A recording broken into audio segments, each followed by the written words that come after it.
Alors bonjour à tous, je m'appelle Ridal Mkalel et je suis Sales Engineer chez Snowflake. Mon équipe a travaillé sur une démo qui permet de répondre à plusieurs challenges qui sont rencontrés par les services clients des entreprises et notamment dans le secteur du retail. Pour cette démo, je vais me mettre dans la peau d'un responsable du service client de mon entreprise qui s'appelle Croissant Givray. Croissant Givray, c'est un fabricant de matériel de ski et l'activité de mon entreprise a vraiment décollé l'an dernier. En revanche, nous, au service client, nous sommes un peu à la ramasse. On a un fonctionnement qui est très old school, avec beaucoup d'opérations faites manuellement. Donc on a tout un tas de challenges autour de la compréhension des urgences clients, le fait de pouvoir prioriser leurs demandes, d'y répondre rapidement, d'aider le marketing dans leur stratégie commerciale, mais aussi de mieux gérer les effectifs du service client qui sont en flux tendu. Aujourd'hui, j'ai besoin d'une solution qui est rapide à développer car nous sommes dans l'urgence. Et cette solution doit inclure une interface visuelle qui est la plus simple d'utilisation pour mes collaborateurs. Alors, l'équipe data a travaillé sur une interface sur Snowflake via les applications Streamlit. Cette interface visuelle comprend 3 pages. La première page va permettre de réaliser de l'analyse de sentiments. Auparavant, pour savoir si le client avait eu une bonne expérience avec le service client, il fallait analyser les données de sondage qui étaient envoyées après chaque appel au client. En revanche, les taux de remplissage ne sont pas très bons et donc les conclusions ne sont statistiquement pas valides. Aujourd'hui, pour pouvoir identifier si un client a eu une bonne expérience avec notre service, je peux utiliser directement les transcriptions des appels de nos clients. Donc ici, on peut voir une conversation qui est faite entre un client et un agent. Cette conversation est envoyée à un modèle qui va nous retourner un score de sentiment. Le score de sentiment, c'est un score qui se trouve entre -1 et 1, et plus le score est négatif, plus l'expérience du client est mauvaise. Ce score de sentiment va me permettre de prioriser les appels et de prioriser surtout les demandes des clients. Alors cette première page ici est intéressante, mais elle ne me permet pas d'automatiser le calcul de ce score de sentiment. C'est la raison pour laquelle nous avons ici une deuxième page. Dans cette deuxième page, nous allons retrouver une table. Cette table comprend des informations sur les clients, avec le score de sentiment qui est associé à leur appel, et des informations qui proviennent de tables historiques, notamment l'ancienneté du client, mais aussi son Customer Lifetime Value. Ces données nous proviennent en temps réel. Donc à chaque fois qu'on a de nouveaux appels qui sont faits au service client, je vais retrouver ici 2 nouvelles lignes qui vont être ajoutées à cette table. C'est vraiment ça qui va me permettre de passer en production et surtout de vraiment prioriser les demandes qui sont faites par les clients en fonction de leur score, mais aussi en fonction de leur Customer Lifetime Value. Le marketing va vraiment pouvoir utiliser cette table pour avoir une action commerciale, donc par exemple proposer une promotion ou un bon d'achat aux clients qui ont eu les plus mauvaises expériences et qui ont un Customer Lifetime Value élevé. En bas de cette page, on va retrouver ici un graphique qui va me permettre de comprendre la qualité du service client d'un point de vue macro, ici avec une distribution de l'expérience client, donc très négative à positive.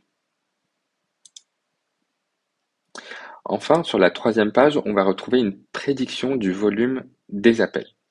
Alors, comme je vous l'ai dit en introduction, le service client est en flux tendu. Donc, il y a un réel sujet autour de la gestion des effectifs. Et donc, pour pouvoir mieux gérer les effectifs, il nous faut pouvoir prévoir le volume des appels. Et donc, ici, en utilisant les capacités de forecast de Snowflake, on va pouvoir prédire sur un horizon le volume des appels en fonction du temps. Donc ici, on va prédire le volume d'appels pour les 14 prochains jours et on peut voir sur le graphique le nombre d'appels par jour. Je peux jouer ici avec le slider qui va me permettre d'augmenter l'horizon et donc on va avoir un graphique qui va être mis à jour pour pouvoir prédire le volume d'appels pour les 21 prochains jours. Cet outil représente une réelle valeur ajoutée pour notre département du support client, d'autant plus qu'elle peut être partagée à tous les collaborateurs en sélectionnant les personnes qui ont le droit de voir cette application web et en copiant le lien à envoyer. Alors, vous avez eu une présentation de l'interface visuelle. On va tout de suite voir ce qui se cache derrière. Alors, tout d'abord, je vais utiliser un notebook. Les notebooks, ce sont des interfaces qui permettent de faire tourner du code Python ou SQL tout en restant sur Snowflake. Donc, on retrouve ici des cellules qui vont nous permettre de faire tourner du code. Sur ce notebook, je vais dans un premier temps aller voir la table de transcription. Alors, dans cette table de transcription, on retrouve des informations relatives à l'achat qui a été fait par le client, notamment la date, le produit, mais aussi la transcription de l'appel entre le client et l'agent. Pour évaluer le sentiment, on va faire ici appel à des fonctions qui proviennent de Cortex. Alors, Cortex, c'est un service managé par Snowflake qui met à disposition des LLM au travers de certaines fonctions.